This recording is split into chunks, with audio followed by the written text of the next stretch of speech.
सेलू खडसे परिसरात शेतकरी हवालदिल होण्याच्या मार्गावर। रिसोड तालुक्यातील सेलू खडसे येथील शेतकरी जमीन नितीन प्रल्हाद खडसे यांचे 4 एकरातील मूग पीक नैसर्गिक आपत्तीमुळे खराब झाले आहे। त्यामुळे शेतकरी देशोधडीला लागला आहे।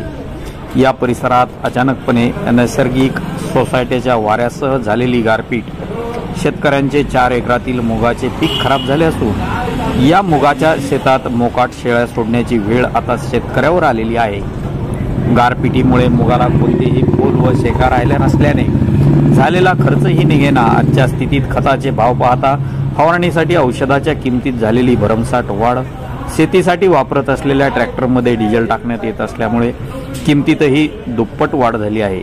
भरमसाठ महागाई वाढलेली आहे। केंद्र शासनाच्या निर्यात धोरणाच्या चुकीच्या पद्धतीमुळे शेतकऱ्यांचा सोयाबीन व कापूस व इतर मालाला भाव नाही।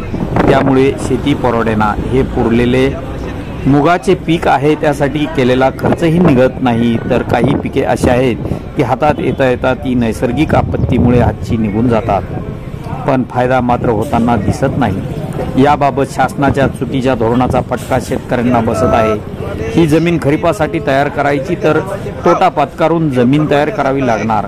शेतकरी हा भारत देशाचा आत्मा असून बळीराजा सुद्धा आहे, तो जगाचा पोशिंदा म्हणतात। अशाच्या शेतकऱ्याची दर्दभरी कहाणी सांगताना शेतकरी नितीन प्रल्हाद खडसे हे अक्षरशः यावेळी गैरवरले।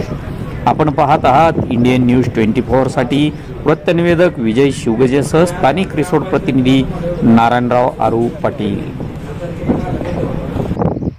लागलेला खर्च वसूल होणार राहिलेला महागाई सर्व विचार केला तर शेती आज रोजी पूर्ण कोणत्या शेतमालाला भाव सर्व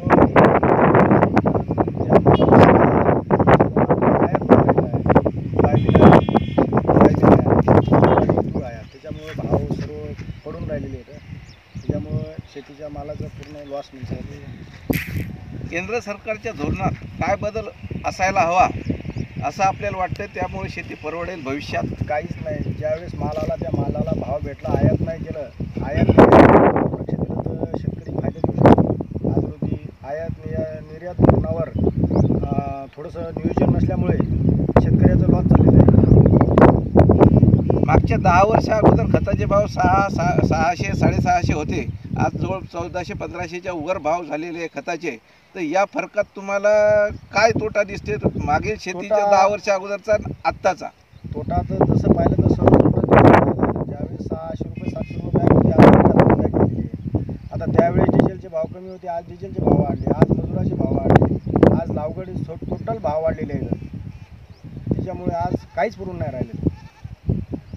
शेतकऱ्याच्या हितासाठी कोणतं सरकार काम करेल या अपेक्षेत शेतकरी आहे, परंतु खताच्या किमती, मजुराचे वाढते भाव, शेती परवडण्यासारखं असं काहीच नाही। त्यामुळे हे आलेलं मुगाचं पीक काढून टाकून भविष्यात नांगरणी करून या शेतीची मशागत करून तयार करण्यासाठी शेतकरी तयार आहेत। परंतु शेतकरी आज अडचणीत आला।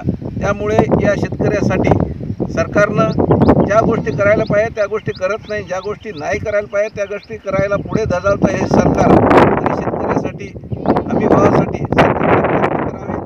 रिसोड प्रतिनिधी 24 साठी नारायण आरू, रिसोड। हे जे 9 तारखेचं